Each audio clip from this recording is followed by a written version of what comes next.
हनुमंते नमः। दर्शकगण, मैं आचार्य सत्यानंद हमेशा की तरह आपके पास ले आया हूं अब की बार रामायण से एक टोटका। हमारा सनातन धर्म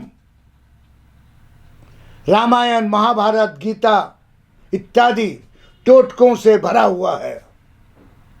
सिर्फ आपको नजर चाहिए, दिमाग चाहिए, ये कौन सा टोटका कहां पर है।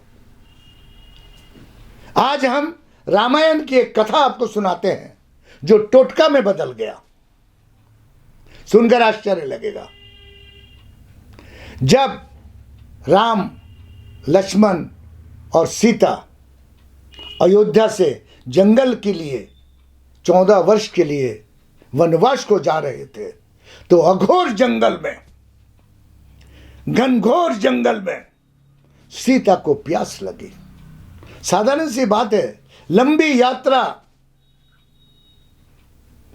महलों में रहने वाली, राजसी ठाट में रहने वाली सीता को जब चलना पड़ा लंबा सफर, तो प्यास लगना स्वाभाविक बात है।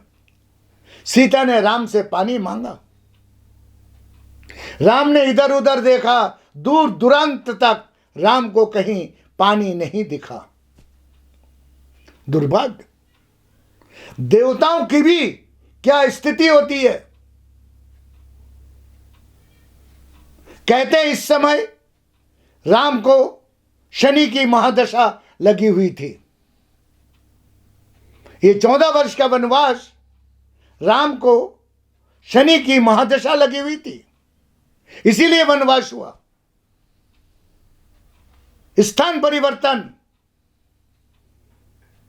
सारे ऐशो आराम खत्म। जब सीता को प्यास बहुत लगी और राम को कहीं पानी नहीं दिखा, तो एक मयूर उड़कर ठीक राम के सामने आया। बोला, हे राम, पानी तो है, थोड़ी दूरी पर है, लेकिन रास्ता बड़ा विकट है, तुम भटक जाओगे। मैं तुम्हें अपना एक मोर पंख डाल डालकर जाऊंगी, तुम उसी मोर के पंख को देख देख कर उस स्थान तक पहुंच जाओगे जहां पर पानी का निवास है।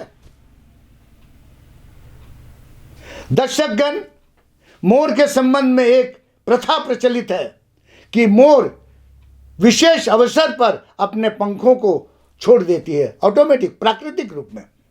किंतु यदि मोर खुद नोच नोच कर पंखा नोच ले अथवा कोई उसके पंखे को नोच ले, तो उस मोर की तत्काल मृत्यु हो जाती है। तो इसी तरह मोर ने जब पंखा छोड़कर जलाशय तक पहुंचा, राम को पानी तो मिल गया, किंतु मोर के सारे पंख उखड़ जाने के कारण मोर का वहां देहांत हो गया। तब राम ने उसे आशीर्वाद दिया कि होय मोर, तुम्हारा यह त्याग युग युगांतर तक याद रखा जाएगा। मैं जब अगले जन्म में कृष्ण होकर जन्मूंगा, तब तुम्हारे मोर के पंख को अपने सर पर धारण करूंगा। दर्शकगण, इसीलिए कृष्ण के वहां पर मोर लगा रहता है, सिरहाने, सर पर। दर्शकगण, यह एक टोटका है।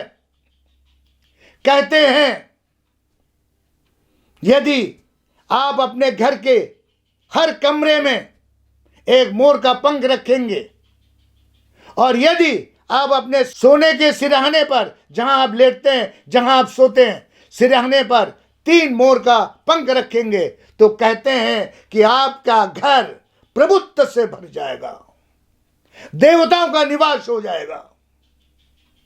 दूर दुरांत तक निगेटिव एनर्जी का पता नहीं रहेगा। क्षणिक अगर हुआ भी, अधिक समय तक निगेटिव एनर्जी आपके घर में नहीं रहेगा, क्योंकि यहां कृष्ण और राम का आशीर्वाद प्राप्त है।